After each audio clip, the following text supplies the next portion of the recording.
राधे राधे मित्रों। आज की इस वीडियो में महाराज जी ने बताया कि जीवन में जो कुछ भी मिलता है वह भगवत कृपा से ही प्राप्त होता है। इसलिए अपने अहम को त्याग कर जीवन में भगवत कृपा को प्राप्त करें, फिर देखें जीवन प्रतिदिन कैसे चमत्कारी होता है। अन्य आश्रय रहित, जो किंचन मात्र भी अन्य का आश्रय ले लेता है, वो चाहे कितना बड़ा धनी हो, चक्रवर्ती सम्राट हो, वो देश के अधीन, काल के अधीन, वस्तु के अधीन, व्यक्ति के अधीन, विषय के अधीन आश्रय लिया है रहता है। यही उसकी दुर्गति का कारण होता है।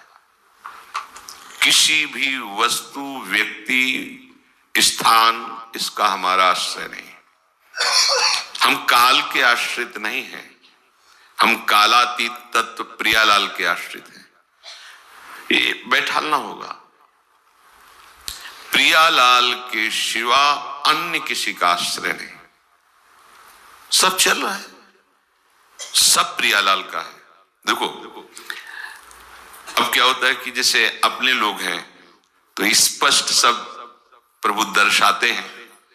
अब जैसे आप लोग हैं तो आपने अहम जनित क्रियाएं करके जो उपार्जन किया है, तो इसमें बहुत बुद्धि लगानी पड़ रही कि है तो सब प्रियालाल का, पर अंदर अंदर बैठा वो कमाया तो हमने, मेहनत तो हमने की, रात दिन तो मेहनत हम किए। क्या जाने बाबा जी हैं, कितनी मेहनत करके हमने मकान बनाया, कितनी पढ़ाई लिखाई करके हम इंजीनियर बने या अमुक पद पे कैसी कैसी समस्याओं से मैं लड़ा।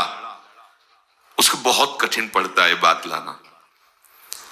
भगवत कृपा से अपने लोग जैसे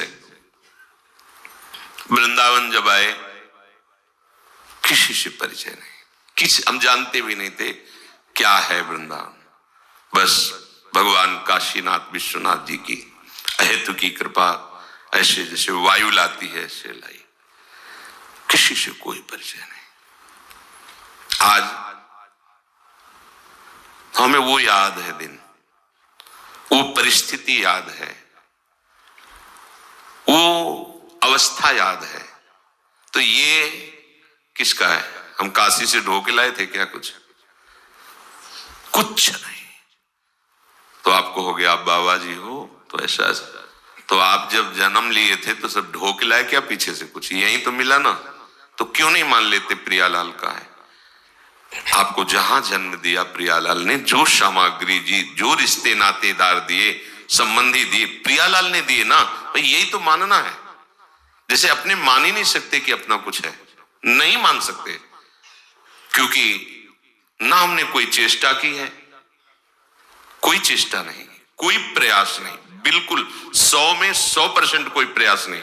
ये कि भाई 90% श्री जी ने किया, 10% हमने प्रयास किया, बिल्कुल नहीं। अपने बिल्कुल प्रयास रहित एक तिनके को जैसे वायु उठा के सिंहासन पर बैठाल दे, ऐसी उनकी कृपा से चल दिखाई दे रहा है। एक एक बात दिखाई दे रही है, ऐसा लगता ही नहीं।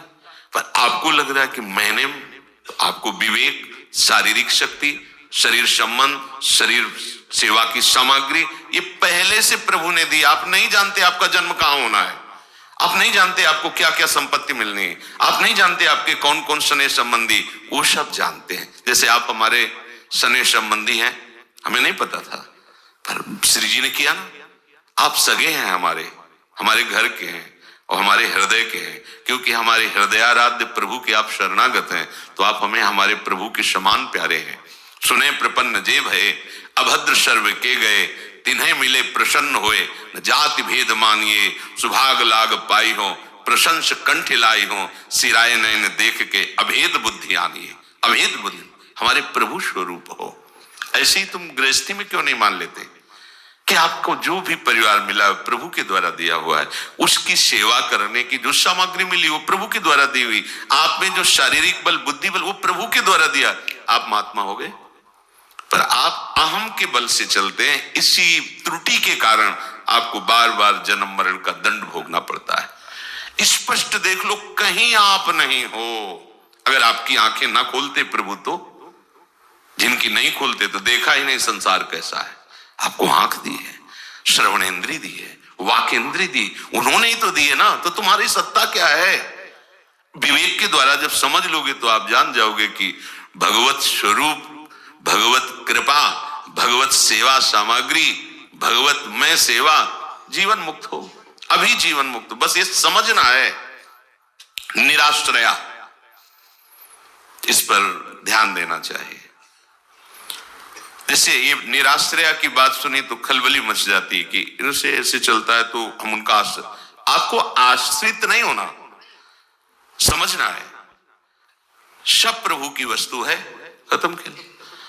अब अभी आप इसे तोड़ने लगो, हम आपका विरोध कर देंगे? नहीं, ये श्री जी की वस्तु है, ये सत्संग के लिए है, भगवत भजन के लिए है, आप इसको ऐसे नहीं कर सकते। श्री जी की है, ऐसा तो ऐसा नहीं कि अब हमारा अधिकार है, नहीं तो हमारे परिवार का जो नहीं, श्री जी का परिवार, मुझे सेवा मिली सांगो पांग उसको, हाँ उनका अगर अंदर से आदेश हो जाएगा कि छोड़ के चल दो, चल देंगे, अंदर से प्रेरित कर देंगे, चल देंगे। अगर दिया है तो यहाँ बिल्कुल एक एक चीज, एक एक वस्तु हमारी स्वामिनी की है। जैसे पादुका ला करके भरत जी श्री रघुनाथ जी की सिंहासन पर विराजमान कर दी और सारी की सारी चेष्टाएं आदेश लेकर पादुका से पूरे राज्य का सम्यक शासन करते और आप कुशासन पर लेटते। आप कैसे जीवन व्यतीत करते? सूचना आई कि कोई पर्वत लेकर के अयोध्या से गुजर रहा है, हमें लगता है जो लंका में युद्ध हो रहा है, तो कोई ऐसा विरोधी पक्ष अयोध्या को भी नष्ट करना चाहता है। भरत जी व्याकुल हो गए, ये रघुनाथ की राजधानी है और मुझे सेवा का ये अवसर मिला है कि अयोध्या की सुरक्षा, जब तक अयोध्यानाथ वापस ना जाए कोई भी त्रुटि नहीं होनी चाहिए। जानते हो, महावीर हनुमान को गिराने में एक सेकंड नहीं लगा भरत जी को। ऐसे कुशा में बैठे थे, कुश लिया और संधान किया, और इतनी चतुराई से कि मानो जो पर्वत को लिए उसको वेध दिया तो पर्वत तो गिर ही जाएगा ना, उसको वेध करके पर्वत को वही रोक ले, अयोध्या पर न गिरने पाए। द्रोणागिरी पूरा उठाए थे हनुमान जी महाराज। जब हनुमान जी गिरे तो राम राम, अब कांप गए भरत जी, ये क्या हुआ?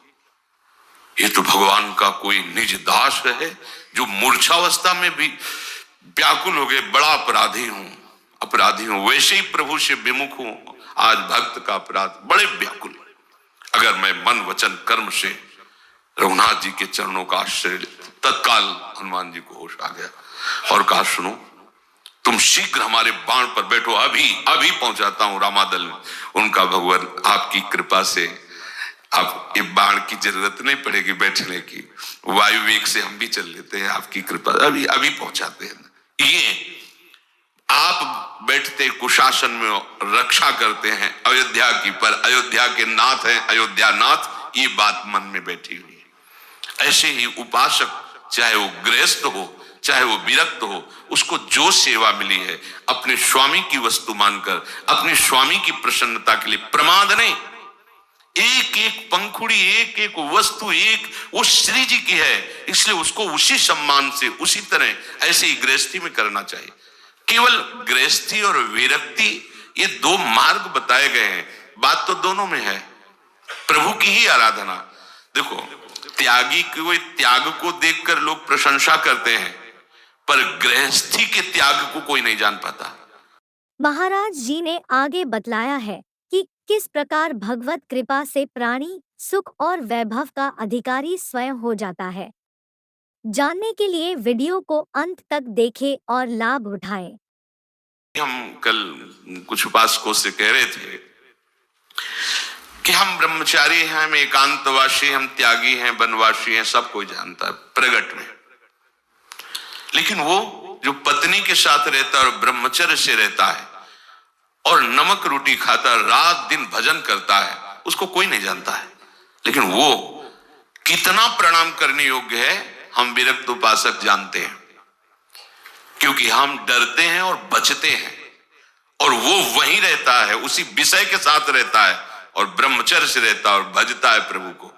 कितनी बड़ी सामर्थ्य उसकी है, किसके बल से? श्री जी के बल से। त्यागी अपना त्याग दिखा सकता है, लेकिन वो गृहस्थ अपना त्याग छपवाता भी नहीं है, प्रचार प्रसार भी नहीं, और गुप्त रूप से कितना महात्यागी है, भगवद आश्रित। ये कोई प्रशंसनीय बात नहीं है कि बाहरी वेश परिवर्तन हो गया।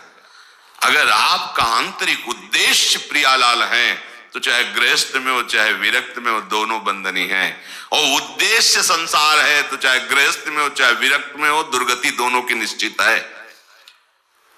उद्देश्य, ये उद्देश्य पुष्टता तभी होती है जब निराश्रया बात आती है, अन्य आश्रय नहीं, भगवद आश्रय। आप कहोगे कि गृहस्थी में तो अन्य आश्रय, अरे चक्रवर्ती सम्राट है महाराज अम्बरीश जी, तुम्हारी गृहस्थी कितनी, उनका राज्य पूर्ण, चक्रवर्ती सम्राट, एक क्षत्र राजा, पर भगवद आश्रित है, अन्य किसी का आश्रय नहीं है। यही तो देखो ना, दुर्वासा जी से कह सकते थे कि यदि आप तपस्या का बल प्रदर्शन कर रहे हो तो जीवन भर हमने भी भगवान की आराधना की है, एक शब्द नहीं बोले, ऐसे ही सर झुकाए खड़े रहे, सारा का सारा भगवद वैभव वहां प्रकाशित हो गया। कहीं भी उनको अपने तपस्या भजन का भी आश्रय नहीं, केवल प्रसावई मन कृष्ण पदारविंद, केवल भगवद आश्रय। क्योंकि जो साधन भजन होता है वो तो उनकी कृपा से होता, मेरा थोड़ी है कोई आश्रय, एकमात्र प्रभु का आश्रय है। यही हरिराम व्यास जी सारा कर रहे हैं, काहू के बल भजन को, काहू के आचार और व्यास भरोसे, एकमात्र कुंवरी किशोरी का भरोसा आश्रय।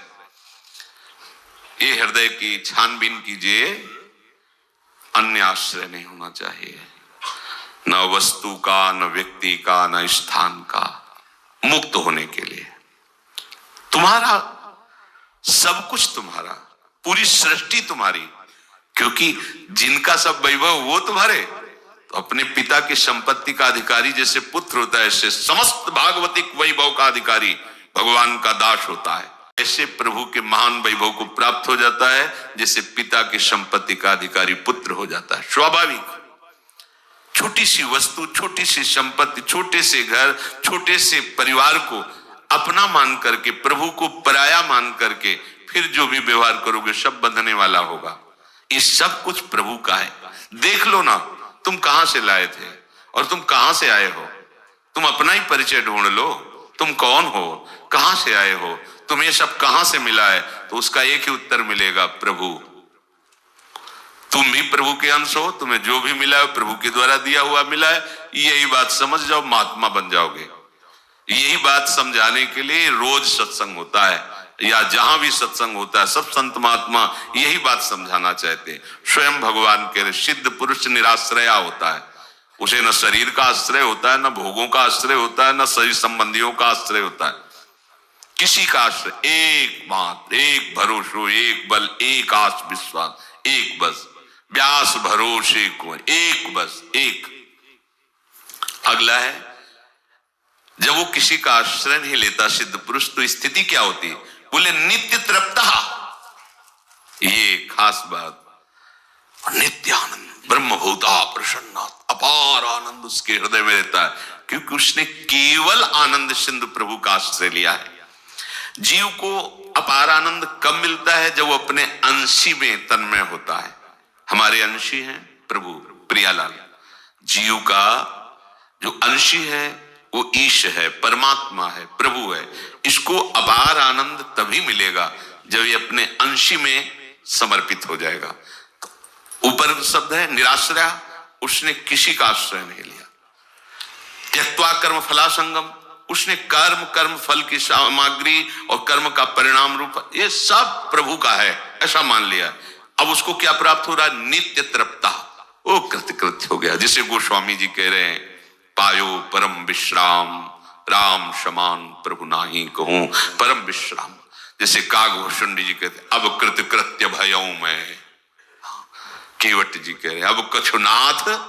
ये नित्य तृप्ता, किसी भी विषय से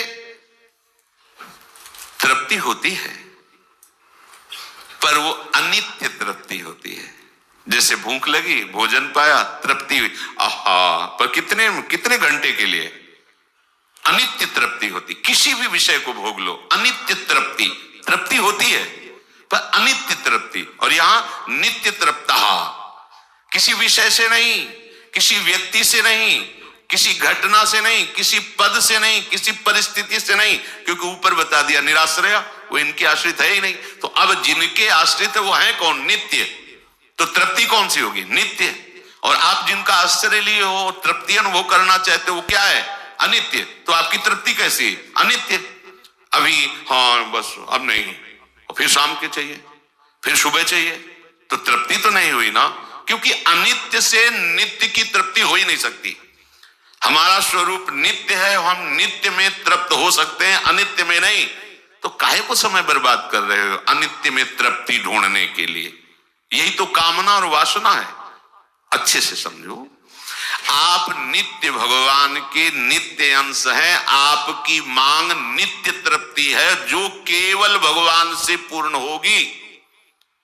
आप अनित्य संसार के अनित्य भोगों में, अनित्य व्यक्तियों में, अनित्य परिस्थितियों में, अनित्य पदों में कभी भी नित्य तृप्त नहीं हो सकते।